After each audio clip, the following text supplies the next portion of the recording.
네, 여러분 반갑습니다. 지난 시간에 이어서 결합에 대해서 계속해서 알아보겠습니다.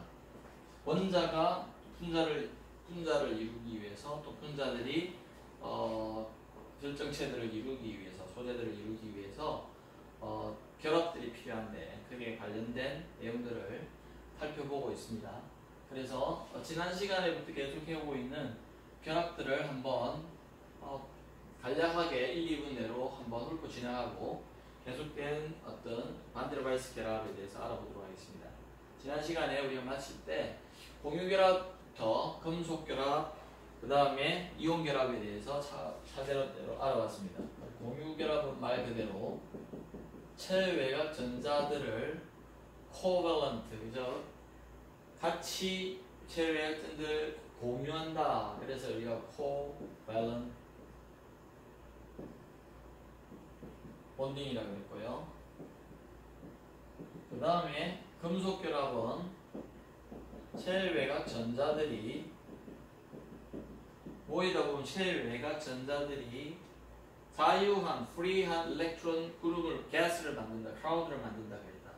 그것들이 금속의 아이온, 포지티브한 아이온, 양이온과 결합을 이루면서 자유롭게 흘러갈 수 있는 상태에서 이루는 그런 결합을 말한다. 그래서 금속 결합의 대표적인 특징들을 이루는 은이나 알루미늄, 골드, 금 같은 경우는 충분히 전자가 많아서 전기를 잘 흐르는 그런 결합을 이룬다고 했습니다. 그 다음에 이온 결합은 우리가 대표적인 것이 NaCl인데요. 그래서 이온이 된 상태에서 왜 이온이 된다고 그랬냐면은 이온이 되는 것이 그래도 체외각 전자가 완전한 껍질을 되는 그런 상태로 갔다가 결합을 이루는 것이 아주 안정적이기 때문에 그런 상태가 된다고 했습니다. 그래서 대표적으로 공유결합을 하는 다이아몬드의 경우에 이렇게 전자를 공유하는 수소결합부터 설명을 드렸고요. 3차원적으로 하나의 탄소들이라고 할 적에 한 탄소에서 4개의 이런 본딩을 한다. 한 본딩당 공유되는 전자가 2개다. 그럴 적에 하나의 원자로 본다면은 8개의 완벽한 값치를 이루는 그러한 전자들이 존재하는 것이죠. 그 다음에 금속결합 같은 경우는 말씀드렸듯이 이런 빨간색의 일렉트론 가스들이 가득 차 있는데 그것들이 포지티브한 저희 파란 플러스 아이온과 결합을 하면서 자연스럽게 움직일 수 있는 대표적인 것들이 비스무스라든지 레드라든지 카드미움이라든지 카퍼, 크로미움 같은 이러한 대표적인 금속들이 이런 결합을 이룬다. 그 다음에 이온 결합 같은 경우는 아까 말씀드렸듯이 크로스 셀에 여기는 나트륨 같은 경우는 하나의 원자가 체외각에 있고 C에는 크로스 셀, 그러니까 굉장히 완전하게 닫혀질 수 있는 그런 게 한 개 모자라는 전자가 한 개 모자라는 그런 경우가 그래서 한 개는 주고 한 개는 받아서 이 전자를 받아서 이런 상태에 된 상태에서 당연히 얘는 플러스 이온이 되고 얘는 마이너스 이온이 되니까 attractive force가 작용해서 결합을 이루게 될 것이다. 그래서 이러한 3차원 구조를 우리가 볼 수가 있다. NaCl에서. 그래서 여기에 보면은 빨간색으로 되어 있는 이 Na+는 Cl-보다 당연히 이온 반경은 굉장히 작게 되어 있다. 이온 반경 사이의 거리는 우리가 이렇게 해보니까 0.28 나노미터 정도 되더라. 이 결합의 거리가. 그리고 원자당 응집 에너지가 한 쌍당 6.3 일렉트론 볼트 나누기 2를 하니까 3.15 일렉트론 볼트 정도 되더라. 그래서 구체적으로 계산을 우리가 계산된 격자 에너지, 전체 격자가 이루는 NaCl의 에너지를 계산을 해보니까 마이너스 756kJ/몰이다. 1몰의 NaCl을 이루는데 이만한 에너지가 우리가 결합 에너지가 있다. 결합 에너지가. 그러니까 이것을 다 분해를 하려면 요구하는 에너지가 필요하겠죠, 그죠? 근데 실험적으로는 해보니까 마이너스 787, 그런데 굉장히 비슷하지만 한 3% 정도 차이가 나는 그러한 경우이다. 그 다음에 우리가 이제 2차적 결합으로서 원자와 원자가 결합을 하고 나면 분자가 만들어집니다. 1차적으로 만들어진 그 분자들이 이제 2차적인 결합으로 쌍극자, 상극자 상호작용을 하게 되어 있는데요. 이 그림에서 우리가 HCl이라는 이러한 이온 결합을 통해서 이러한 분자가 만들어졌다고 합시다. 그렇다고 볼 적에 어느 주어진 순간에서는 여기서는 플러스가 좀 도미는 타고 여기서는 전자가 더 많아 원래대보다 많이 있으니까 마이너스가 있는 것처럼 이러한 쌍극자로 볼 수가 있다. 순간순간. 그럴 적에 HCl이 아마 주위에 굉장히 많을 겁니다. HCl, H2O도 마찬가지, 물도 마찬가지인데요. 그랬을 적에 이러한 극을 갖는 분자로 생각할 수 있는데 랜덤하게 보통 있겠지만 우리가 그것들이 옆에 있는 이러한 분자들과 순간적으로 이런 배열로 갈 수밖에 없다.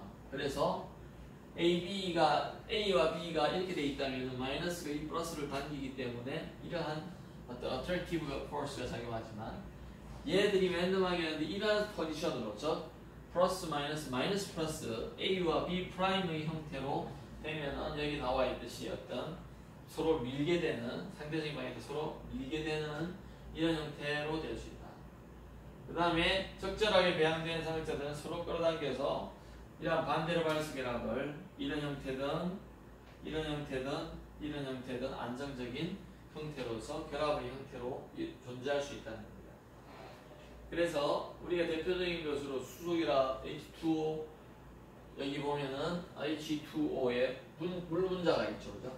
그래서 우리가 요것을 좀 도식화를 해보면은 여기 플러스가 두 개가 있고 여기 마이너스가 좀 더 몰려 있는 이런 형태로 볼 수 있는데 이게 H2O 분자를 나타내 주는 겁니다. 그 분자와 또 다른 분자가 마이너스와 플러스가 가까이 있으면은 이렇게 인력이 작용해서 하나의 결합을 계속 이루어갈 겁니다. 그것들이 이제 물 분자가 되는 것이죠. 그래서 여기 보면은 근데 이제 여기에 H와 관계되기 때문에 이제 수소결합이라는 말을 붙여놨는데요. 여기 보면은 물 분자 사이에 반대로 발수 결합의 변원이 되어 있고요. 그 다음에 H2O 분자는 극성이고 순영구적인 쌍극자 모멘트를 가집니다. H2O는요. 그게 안정적인 상태예요. 그래서 우리가 103.7돈 이 각이 103.7돈이고 이런 각을 배우잖아요. 그죠? 물성한 그 다음에 분자들이 끌어당기는 이러한 힘들이 존재해서 물이 된다. 물 분자들이 인력을 일으켜서 물이 되는 것이죠. 그 다음에 그래서 불균이란 전기장 내에서의 전기쌍극자도 우리가 알 수 있는데요. 여기 보면은 워러젯이라는 게 물이 이렇게 흘러가는데요. 불균이란 전기장에서 쌍극자 모멘트는요. 자, 물이라는 게 벌써 쌍극자 모멘트를 가지고 있다고 했습니다. 근데 이제 차지드 폼이라는데 이 머리를 빗는 빛입니다. 근데 우리가 전기적인 성질을 가질 수 있도록 예를 들어 마찰에서라든지 우리가 이 빛을 계속 빗다 보면은 머리가 이렇게 올라오는 경우도 있잖아요, 사실은.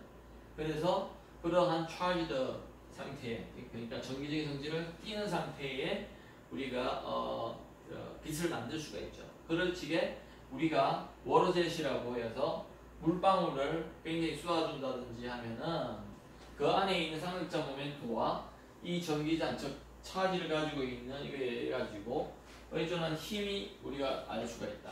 즉 이 에너지를 다시 X로 나누니까 힘이 된다. 그래서 대전된 빛을 워러제트에 접근시키면은 물방울이 나오는데 우리가 이 전기를 가지고 있는 어떤 물을 이렇게 가까이 가게 되면은 전기장이 분급된 물 분자들을 더 높은 전기장 쪽으로 끌어당기게 돼 있다. 당연하죠. 그래서 전기적인 상호작용이 작용을 한다는 거죠. 그래서 우리가 이런 현상을 일으키는 것을 우리가 볼 수가 있습니다. 그래서 그 다음에 이제 상극자의 상호작용인데 2차 접합으로서 우리 지금까지 계속 지금 하고 있는데요. 반대로발수 결합에 있어서 이제는 유도된 상극자, 아까 전에 H2O 같은 경우는요, 그냥 유도된 게 아니라 실제적으로 안정된 상태에서 그 분자가 그렇게 유지되고 있습니다. 즉 외부에서 어떤 영향이 미쳐지지 않는다더라도 H2O는 그런 쌍극자를 가지고 있는 거예요. 그래서 우리가 이거와 반해서 우리 영구상극자라고 합니다. 영구한 상극자. 여기 보면은 순영구 상극자 모델이라 되어 있죠. 그죠? 외부에서 어떤 영향이 안 오더라도 이 아이솔레이트드 된 아주 고립되어 있는 지 한 개만 있어도 저런 극이 나눠져 있는 플러스와 마이너스 극이 그래서 나눠져 있다. 그래서 우리가 쌍극이라 그러잖아요. 그죠? 근데 그거는 외부에서 어떤 영향을 줘서 만든 게 아니라 자연스럽게 저렇게 되어 있다. 그래서 우리가 저거를 순영구 상극자 모델이라고 합니다. 구하는 단하에서 이렇게 외부에 의해서 원래는 이렇게 있던 것들이 즉 네온 같은 경우는 closed Lsphere를 가지는데요. 아이오닉 코어 주위에 유니폼하게 전자가 이렇게 돌고 있다고 볼지게 외부에서 어떤 자극이나 영향을 주지 않으면 그냥 중성의 골고루 정기적인 그 형태가 분포하고 있는 그냥 쌍극이 없는 그런 데 되는데 아주 순간적으로 일렉트론이 차지는 이쪽으로 가고요. 전자가 양성자는 그대로 있죠. 그죠? 그런데 저렇게 몰릴 수가 있습니다. 그렇게 되면은 그래서 이 핵의 저거 중심으로 해서 전자들이 위치한 것들이 fluctuation이 일어날 수 있다. fluctuation이라는 것은 요동을 치면서 어떤 균형적인 중성의 위치가 아니라 한쪽으로 약간 몰리는 듯한 이런 말이죠. 그래서 얘도 순간적으로 몰리지만 얘도 순간적으로 몰려서 그 몰리는 것끼리 정기적인 상호작용을 일으킬 수 있는데 원래 있던 그런 쌍극자가 아니라 그것들은 이렇게 유도되는 쌍극자다.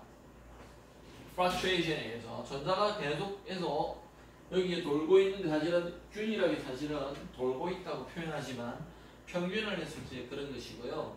instantaneous 순간적으로 여기 보면은 instantaneous electron들은 그렇게까지 완전하게 있진 않다. 그래서 그것들이 어떤 순간적인 변화에 의해서 생겨지는 induced 되는 유도되는 그 쌍극자 그것이 유도된 쌍극자입니다. 그럴 적에 여기 보면은 만약에 얘하고 지금 원자에 있어서 전자의 위치에 fluctuation이 있는데 이렇게 동기화되어 가지고 똑같은 형태를 유지한다면은 우리가 플러스 마이너스 형태이기 때문에 결합이 일어날 수가 있다. 그래서 여기 보면 synchronized fluctuation이라고 했습니다. 우리가 뭐 수중 발레 같은 걸 보는 걸 synchronized라고 그러는데요. 서로가 똑같은 행동을 하면서 이렇게 퍼포먼스를 보여주는 그런 것들을 우리가 synchronized라고 그러잖아요. 똑같이 이것도 마찬가지로 전자의 fluctuation이 있습니다. 이렇게도 있을 수 있고 이렇게도 있을 수 있는데 그것들이 synchronized, 즉 동기화되어 똑같이 fluctuation이 일어나는 이런 표현이 되겠다. 그죠? 그렇게 될 적에 우리는 유도된 상극자와 유도된 생극자가 결합을 일으킨다. 그래서 반데르발스 결합을 우리가 한다는 것을 알 수가 있다. 그걸 통해서 좀 빨리 나가볼게요. 그 다음에 결합 형태와 전형적인 특성의 이제 일반적인 그 general한 characteristic 현상을 비교를 해보자. 그러면은 표 1.2에 보면은 bond 타입이 나와 있고요. 그 다음에 typical solid가 어떻게 전형적인 결정들은 어떻게 있는가. bond 에너지는 어느 정도인가? melting point temperature와 elastic modulus density라든지 이러한 대표적인 물리량들이 나와 있습니다. 자, 그러면은 우리가 이때까지 배운 것들을 보면은 ionic bond, metallic covalent, 반데르발스 또는 여기 하이드로젠 본딩, 그 다음 반데르발스 induced dipole까지 우리가 배웠어요. 그럴 적에 이온 결정으로는 NaCl과 MgO 같은 게 있고요. 그 다음에 메탈릭 같은 게 카파와 마그네슘, 코발런트 봉유결합 같은 실리콘 카보네이트의 반도체들, 반데르발스는 PVC, 폴리머 같은 게 H2 같은 게 있고요. 그 다음 인듀스드 같은 경우는 크리스탈린, 알곤 같은 게 아까 네온을 예를 들었었는데 알곤 같은 그러한 비활성 물질들이 있다. 그럴 적에 본드 에너지를 한번 보니까 아이오닉은 보통 3.2에서 10, 메탈릭은 3.1에서 1.1이고요. 코볼런트가 굉장히 강하죠. 그래서 공유결합이 굉장히 강합니다. 사실은. 그래서 전자를 공유하고 있다는 것 자체가 사실은 떼내기가 빼기가 굉장히 힘들다는 거죠. 그래서 반대로 봤을 때 그에 비해서는 스케일이 완전히 다를 정도로 O다가 완전히 다르죠. 그죠? 100배 차이 나나요? 한 10배 정도 차이 나네요. 그래서 물 같은 경우는 우리가 많이 끓이면은 분자들이 떨어지죠. 그래서 여기 나오는 게 이제 수증기 같은 건데, 여기 보면은 typical property를 보니까 일반적으로 electrically insulated다. NaCl 같은 경우 전기자가 안 흐른다 이 말입니다. 그에 비해서 metallic 같은 경우 electric conductor다. 그 다음에 열 전도도도 되게 좋고요. high elastic, 탄성 계수가 굉장히 높죠. 제자리로 돌아가려고. 그래서 웬만큼 힘을 주면은 진동하다가 제자리로 돌아오죠. 그래서 그 다음에 반도체를 주로 이루는 코벌런트 본딩 같은 경우는요, large elastic modulus가 있고요. 다이아몬드는 hardest material, 진짜 잘 안 빼진다는 거죠. 그 다음에 good electrical, 보통은 insulated다. 반도체나 전체 같은 경우다. 그래서 이러한 특징들이 있다. PVC 같은 경우는 low elastic modulus다. 그러니까 탄성 계수가 굉장히 작다는 거죠. 그 다음에 electrical insulate가 많고요. 물은 전기는 흐르는데 굉장히 좋은 도체는 아니죠. 좋은 도체는 아닙니다. 그 다음에 poor thermal conductivity가 있다. 전기 전도도가 낮다는 겁니다. 왜냐하면 물 분자의 진동에 의해서 열이 전달돼야 되는데 진동이 활발하지 않다는 거죠. 여기 위에 거보다는. 그 다음에요.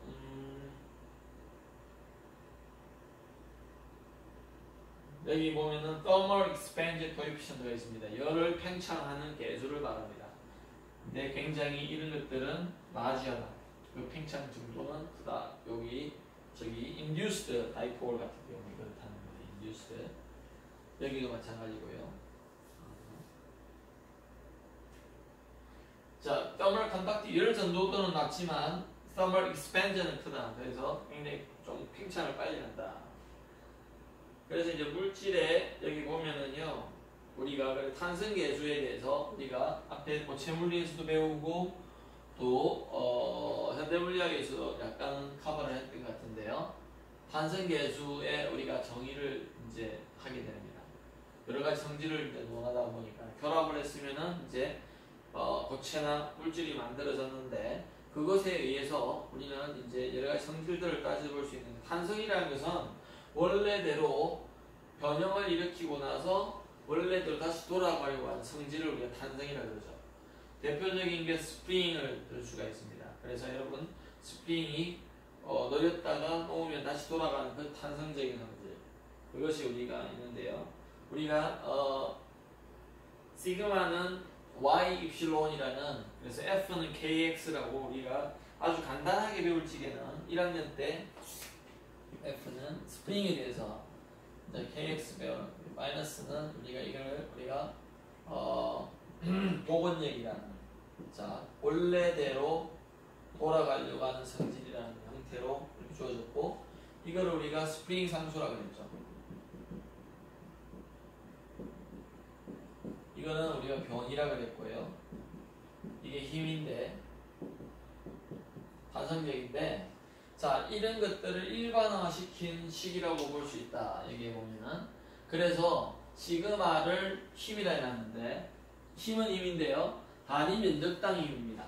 단위 면적당 힘. 그러니까 예를 들어서 이거를 FA로 나눠준 거라 이렇게 표현합니다. 왜? 이거 스프링이니까 당기는 힘인데 우리가 이런 것들을 눌려준다든지 밀어준다든지 이렇게 면에 힘을 가하게 보통 되는데요. 그때의 단위 면적당 힘을, 인가된 힘을 우리가 시그마라고 하죠. 시그마.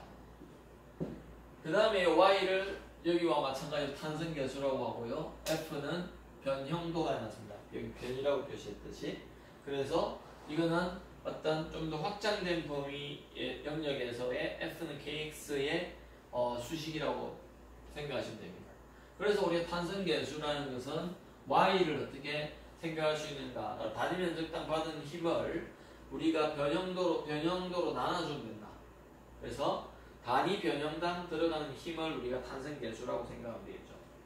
예를 들어서 우리가 스프링을 당길 적에 탄성 계수가 굉장히 높은 그런 스프링은요, 당기기 굉장히 힘듭니다.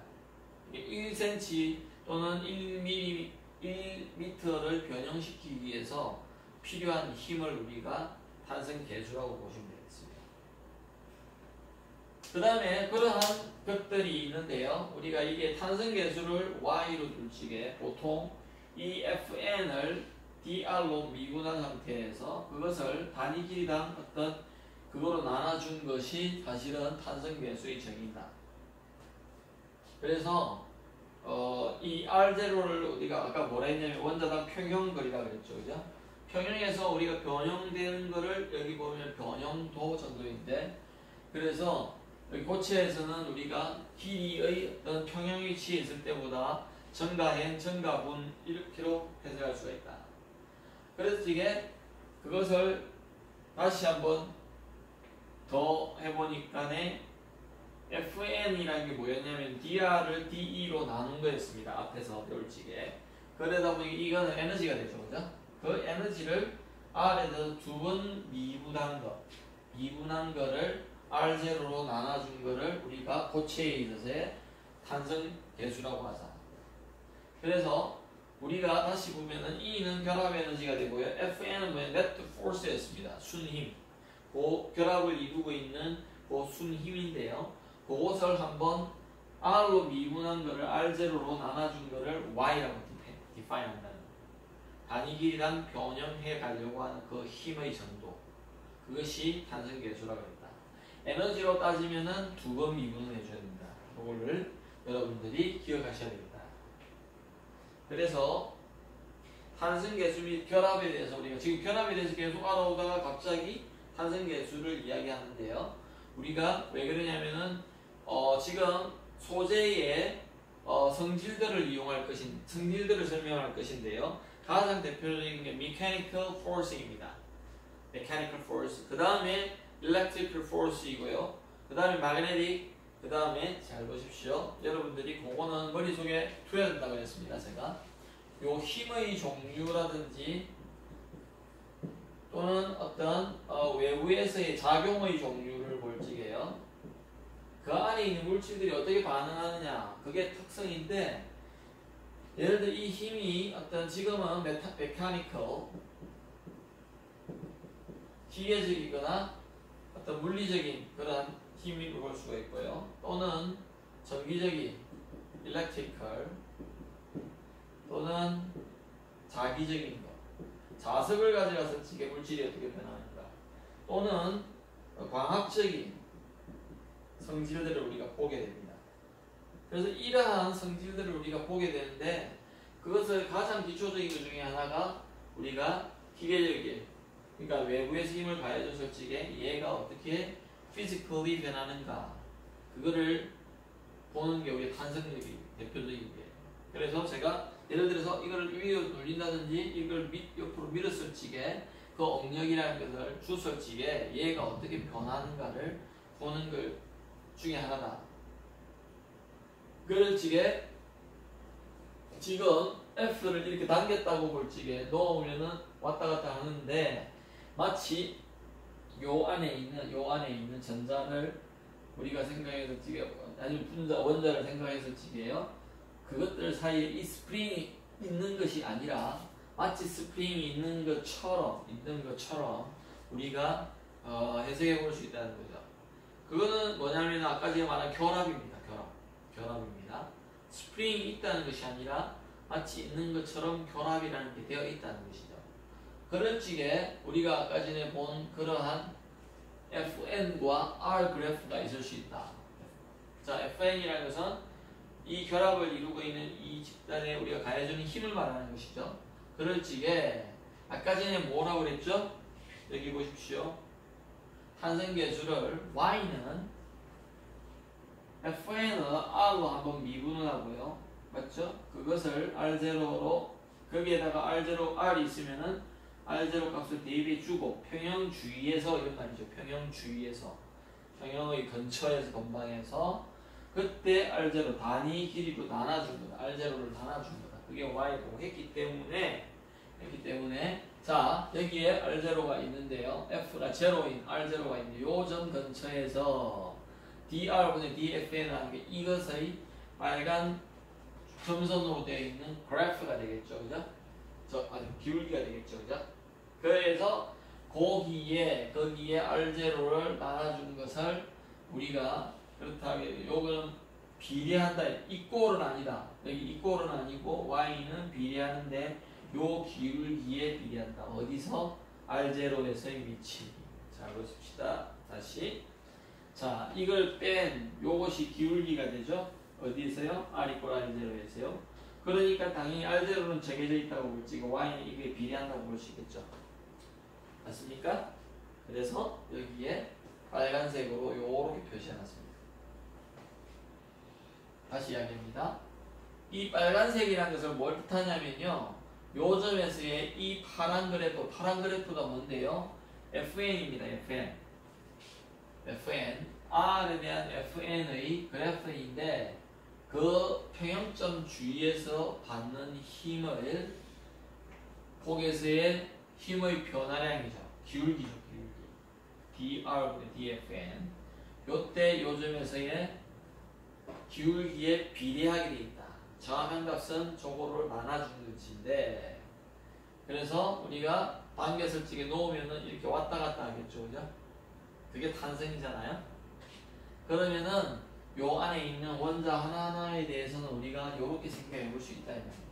그때 우리가 탄성 계수는 요런 관계가 있다.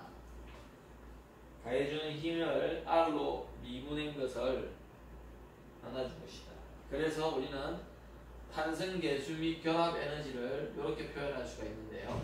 탄성 계수는 Y로 계속 표현하는데 어떤 감마라는 비례상수 수치인자라는데요. 이 상수에다가 곱하기 이 본드를 R0 삼성으로 나눠준 것이다. 그래서 이 본드는 결합 에너지인데요. 그것을 R0의 삼성으로 나눠준 거에 비례하더라는 겁니다. 아시겠죠? 그러면 우리가 이때까지 말한 이 본드 결합 에너지는 사실은 보실까요? 앞에서 배운 것들과 비교를 해보면요. 여기에 이 본드 에너지가 나오죠. 그죠? 예, 표정이 나오고요. 그 다음에 수식적으로 우리가 보자면은 그림을 일단 보시면요. 저게 생소하게 다른 게 아니라 이런 에너지를 말합니다. 에너지를 말하는데 그것의 E0를 R0의 삼성으로 나눈 이유가 있다. 대체적으로 보면은요. 요거를 보면 알 수 있습니다. 자, 보십시다.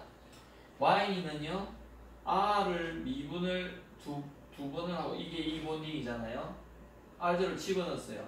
그리고 나서 한 번 더 R0를 나눠주니까, 결국은 이것을, E를 R0의 삼성으로 나눈 거하고 비슷하다는 겁니다. 왜냐? 미분을 두 번을 해줬으면요, R0의 제곱의 형태로 나눠준 거하고 비슷할 것이다. 그럼 여기 R0가 한 번 더 있으니까, R0의 삼성을 여기 보면은 R0의 삼성분의 이 본드를 해주고 감마를 곱해주면 된다. 그 감마라는 것은 뭐냐? 결점의 유형과 결합의 유형, 즉 아이오닉 본드이냐 금속이냐 뭐 공유결합이냐 그거에 따라서 굉장히 좀 다른 그런 상수를 갖는 그런 개수다. 개수. 아주 인자 수치 인자다. 그래서 우리가 지금 탄성계수 및 결합 에너지까지 했는데요. 책에 보면은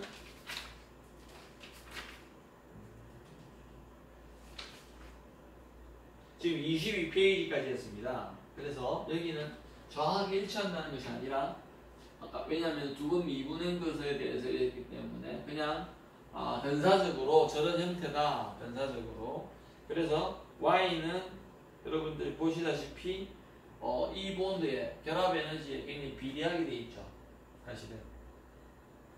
물론 R0의 삼성을 나눠줘야 되지만 이 본드에 분자가 있기 때문에 이 본드에 비례하다.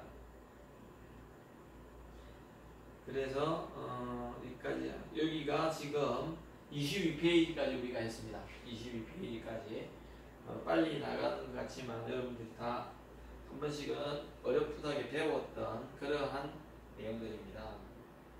그 다음에요, 우리가 이제 다음에 이제 논의해야 될 것이 여기 보면 분자 운동 이론입니다. 분자 운동 이론.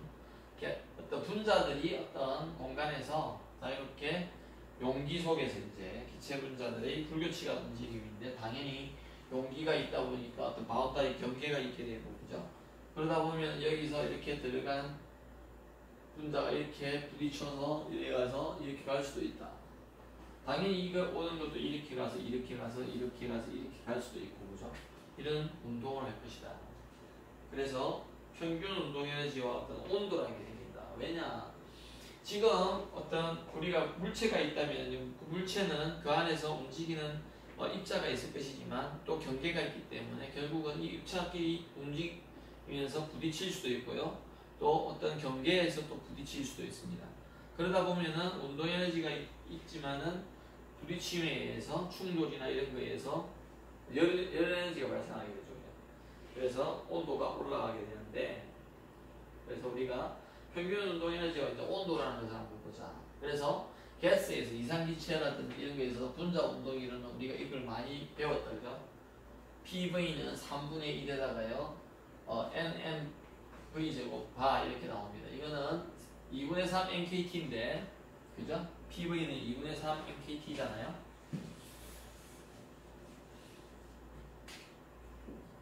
PV는 nRT,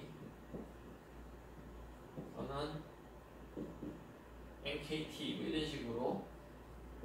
여기는 기체상수고요. 이거는 이것도 기체상수인가? 볼츠만 상수죠, 참. 이런 식인데 여기서 이제 평균 운동 에너지를 하다 보니까 2분의 1 mv 제곱이 들어오게 돼가지고 우리가 이러한 가스에 대한 분자 운동 이론이 이렇게 3분의 1 nm의 v 제곱의 형태로 주어지는 것을 알 수가 있습니다. 이때 우리가 P를 가스 압력이라고 하고요. V는 부피가 되고요. N은 가스의 분자 수가 됩니다. 즉 전체 숫자가 되고요. 그 다음에 가스 분자의 질량이 m이고 V는 V 제곱은 평균의 제곱 속도다. 평균 제곱.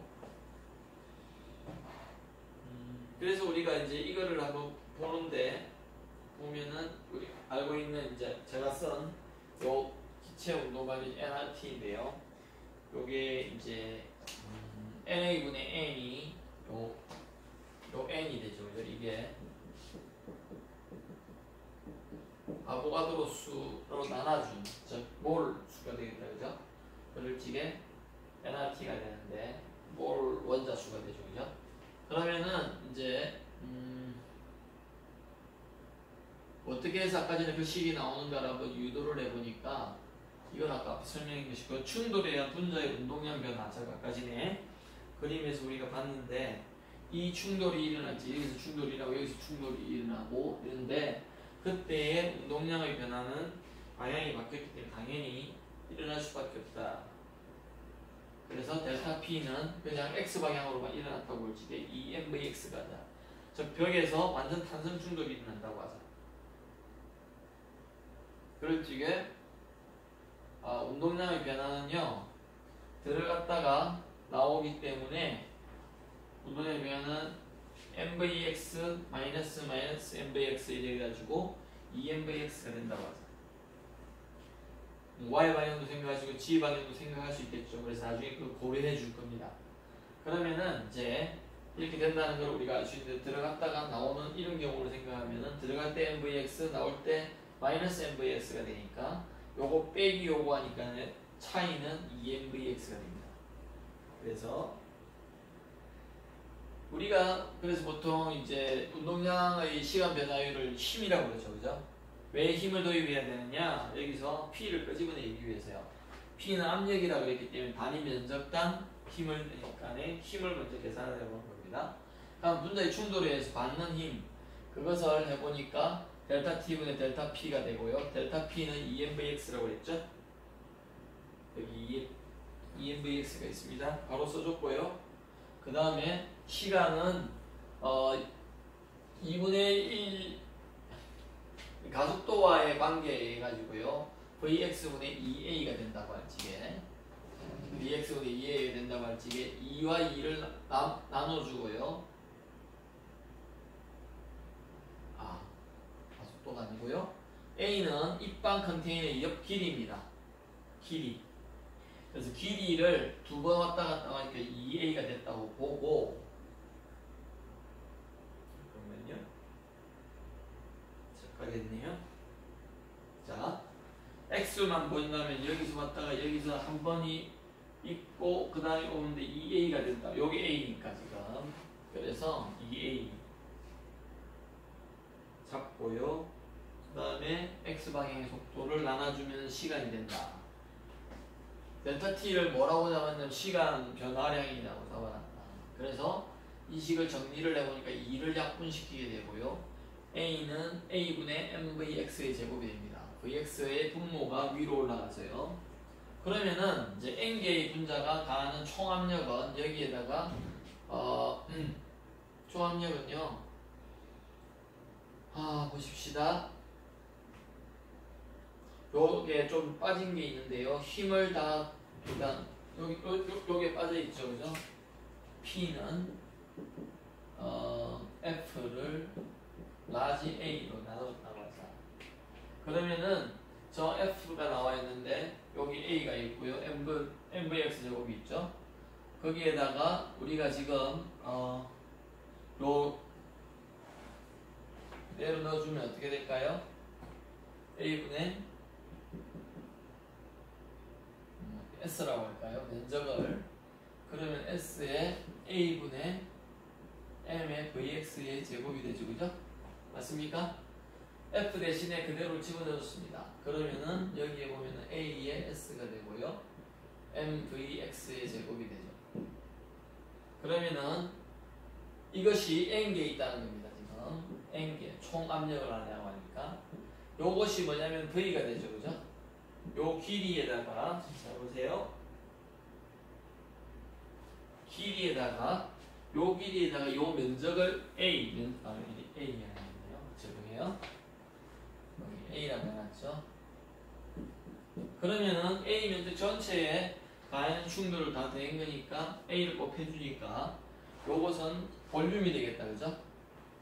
요 길이 곱하기 요 면적을 해주니까 우리가 전체 볼륨이 될 겁니다. 그래서 아까 그 식이 나오는 겁니다. 자, 그러면은 P는 이제 이 식으로부터 V분의 NN Vx의 제곱인 것을 알 수가 있습니다. 그래서 자, 평균 제곱 속도라 그래서 X방향과 Y방향과 G방향은 우리가 그것이 X방향이 특별히 Y가 다르고 Y방향이 H와 다를 이유가 없기 때문에 평균 제곱의 속도를 내보면은요, 우리가 같아야 된다. X방향, Y방향, G방향. 그래서 전체에 우리가 동일하기 때문에 V의 제곱의 이거는 Vx 제곱, Vy 제곱, Vg 제곱으로 해도 되기 때문에. 근데 결국은 이거 같다고 했잖아요, 지금. 같다고 했죠? 그래서 3이 됩니다. 그냥 평균을 하다 보면은. 그래서 아까 전에 그 식이 나온다, 이제. 지금 제가 뭘 말씀드려요? 요걸 유도하는 거예요, 지금. 요걸 이제 유도했어요, 지금. 어떻게 유도하는가? 여기서부터 시작을 했고요. 가서 Vx의 제곱 대신에, 자, 그러면 Vx의 제곱 대신에 이걸 집어넣어주면 되겠죠? V의 X의 제곱에 이거 대신에 3분의 1 V의 제곱 이게 되겠죠, 그죠?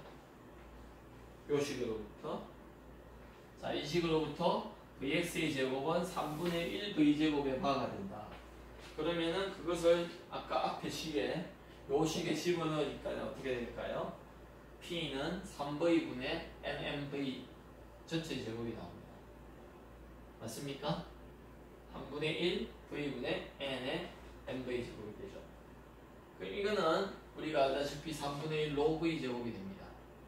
로는 여기서 밀도라고 그러죠, 그죠? 부피분의 질량, 부피분의 질량입니다. 그러니까 한 개의 질량이 M이고요. N까지 곱하니까 전체 질량이 되는데 그거를 V로 나눈 것이 로가 됩니다.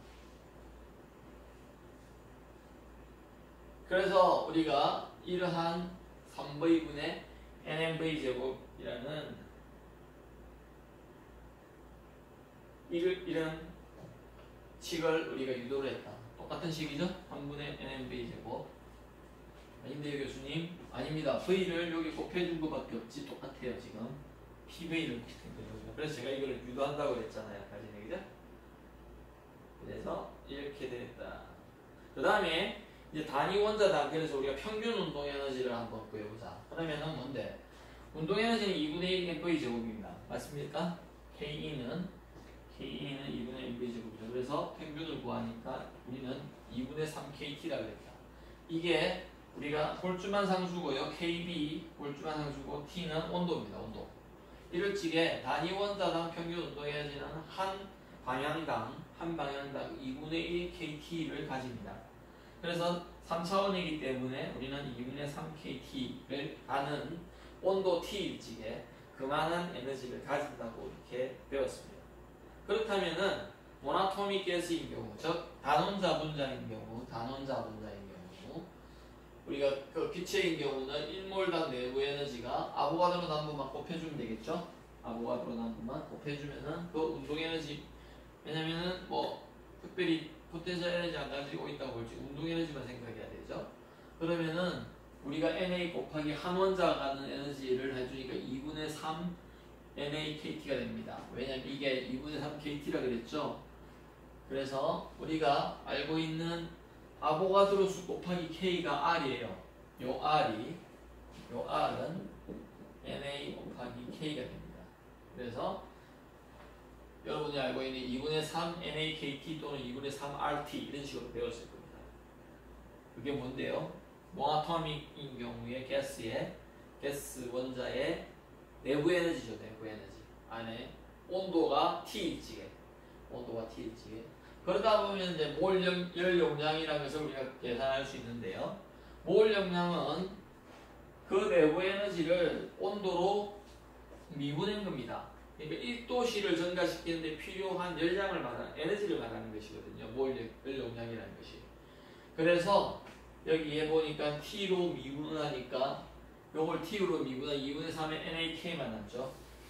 여기 2분의 3R이 남습니다. 그래서 우리가 이거를 일정 최적에서 일정 최적을 일정하게 유지한 상태에서 온도 1도 올리는데 필요한 열량을 말합니다. 그래서 그걸 우리가 몰 열 용량이라고 합니다.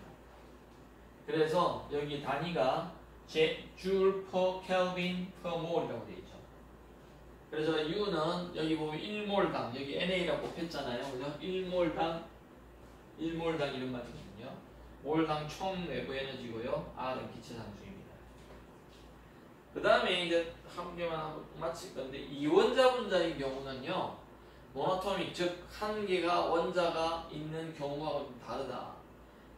두 개가 이렇게 짝을 이루고 있는 경우에는요, 이러한 병진 운동도 이룰 수 있지만 이런 회전 운동도 있을 수 있습니다. 그래서 우리가 그 회전의 운동도 있고 병진 운동도 있기 때문에 운동의 자유도가 증가하게 되죠. 아까 전에는 그냥 병진만 있다. XYZ. 그런데 이거는 XYZ로 가면서 로테이션 이렇게도 할 수 있고 이렇게도 할 수 있고 저렇게도 할 수 있다는 겁니다. 그러다 보니까 회전 운동 및 진도 움직임은 진도 움직임은 무시하는데 무시하면 여기 줄이 뜯어져 있어야 되는데 진도 운동까지는 우리가 무시하지만 이런 회전 XYZ의 회전까지는 생각해서 자유도가 어떻게 되죠? 아까는 3개밖에 없었는데 이제 6개까지 있습니다. 언제요? 다이아토믹인 경우에 이원자 분자인 경우에 그런 것들을 다음 시간에 공부해 보도록 하겠습니다. 그래서 우리가 지금 계속해서 나가는데요. 26페이지까지 오늘 했습니다. 집에서 여러분들이 잘 해보기 바랍니다. 그래서 지금 1주차 강의를 이 시간 마치는데 아마 제가 거의 예제 같은 걸 지금 빼먹고 가고 있는데요. 나중에 중간고사 치기 전에 예제를 다 모아서 한 주간 다 풀어드릴 겁니다. 그럴 때 이제 여러분들이 그것을 잘 정리해서 제가 미리 풀어드릴 것 같은데 정리해서 중간고사를 잘 준비하시면 되겠습니다. 그래서 여러분들이 거기에 예제 나오는 것들을 미리 답이 다 나와 있으니까 책에 정리해 보시면 크게 어려운 게 없어요. 크게 어려운 예제들이 없으니까 지금 진도 때문에 제가 조금 빨리 나가는데요. 그래도 뭐 일주일 지금 가게 나가는 26페이지까지밖에 못 나갔습니다. 빠른 건 아니라고 보거든요. 15주라고 볼 적에 그러면 300페이지에서 400페이지밖에 못 나갑니다. 근데 이 책에서 제가 다루고 싶은 게 한 500페이지 가까이 되기 때문에 여러분들이 예습 복습을 잘 해서 잘 따라오시길 바랍니다. 네, 수고하셨습니다.